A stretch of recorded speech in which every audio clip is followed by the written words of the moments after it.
popular than ever, many people still remain pretty hush-hush about this beauty treatment, but not our experts. Joining us to share her Botox experience is the vivacious Vivian Kaye.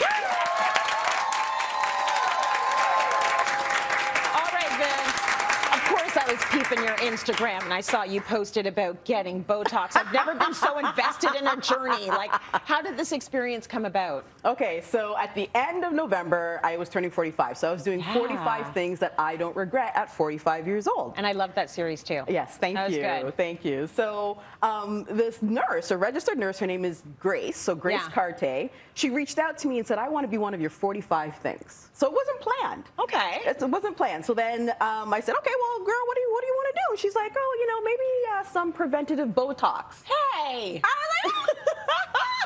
was like, me? Botox?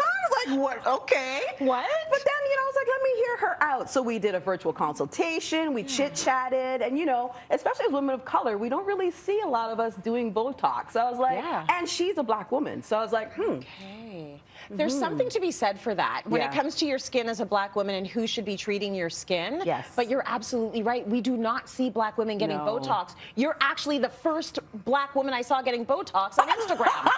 So all of my white girlfriends, a lot of them get Botox. None of my black girlfriends do. So was there any part of you that was like, well, we don't do that? Well, yeah, I was like, okay, but you know, the key word was preventative. Yes. Right? And so I know we do the whole black don't crack. We don't. Right. But if I can prevent my black from cracking, why not? Why not? Why right? not? So, yeah. Okay, what kind of Botox did you get? Okay, so when you do your consultation, you do, you know, fill out the questionnaire and everything.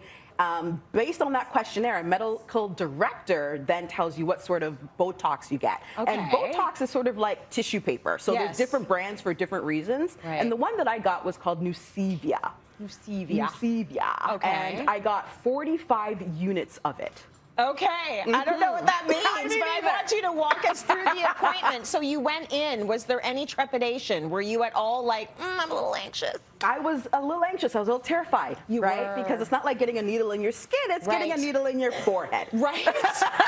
Slightly different. It's slightly different. Yeah. But yeah, it was actually overall a really good experience. Okay, so you sit down. Did it hurt at all when they're putting them? How many needles are they putting in your forehead? So she just kept needling. I didn't count. Yeah. But it didn't hurt. It didn't hurt. But what I want to warn you about is the sound. What's that sound? The sound. like? So you can imagine it going into your forehead, and you just hear this crunch. Okay, because it's going into your skin. Because it's going into, and it's not like it's your flesh; it's your forehead. Okay. So it's, for me, it was the sound. Yeah, it was but other than vivid. that, it was fine. But you didn't feel the pain. No, I didn't don't feel know. pain. It wasn't painful. It was just more like a. Boop. Okay. So I remember the pictures we saw, and we've got some of those right now, but they were sort of outlining the lines in between your eyebrows, and then over time, you see the incredible difference that made. Like, look at that. From The 1, 2, 3. was Botoxing. The Botox was Botoxing.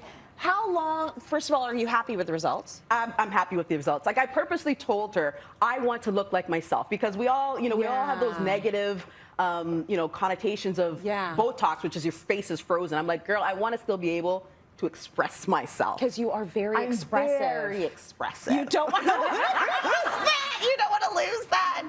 How many days was it from like the pictures we just saw? So it took about 3 days for it to start Botoxing. All right. Yeah. So we do hear sort of a lot of negative things about Botox when we talk about Botox, and I wonder if that's more about how much it's evolved over the years, because you don't leave with the frozen face. Yep. You didn't feel any heaviness in your face? No heaviness. No, like I was able to, like I just walked out like as if I gotten a facial. And is there anything you couldn't do after you walked out? Yeah, so you can't lay face down, so no face planting, please. Got it. No stomach sleeping. No stomach sleeping. Yeah. And you couldn't drink alcohol for 24 hours. Okay. I got through it. That's I managed to get through it. I managed to get through it. Well, now, I want to talk a little bit about, aging. Is there anything in you, because you hadn't thought of this before you were approached. No. Is there anything in you that is fearful about aging? Is there anything in you that's like, no, stop the clock, I don't want to go there? No, I want the clock to keep ticking. I just want to do it gracefully. Okay. Right? So I don't dye my hair. And then it's not like I sat there and was like, oh, I need Botox. Yeah. Really, it just helped me be more Viv.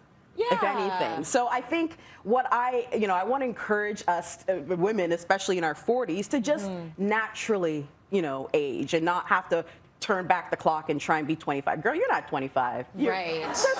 Let's go. Yeah, and that's okay. Yes, you had fun back then. You can have fun right now as well. This is more fun. I think this is way more fun. You know why I think it's more fun? I feel like if I had maybe the energy of my youth, but with everything else today, yes, it would be the perfect combo. Absolutely. Because I didn't have this confidence. Nope. I didn't feel like I had imposter syndrome. I had all of these things back then, Yep. and now it's like, oh, I've settled into who I am, and Yep. I'm happy with it. But I also want to sleep at 9 p.m. Yeah.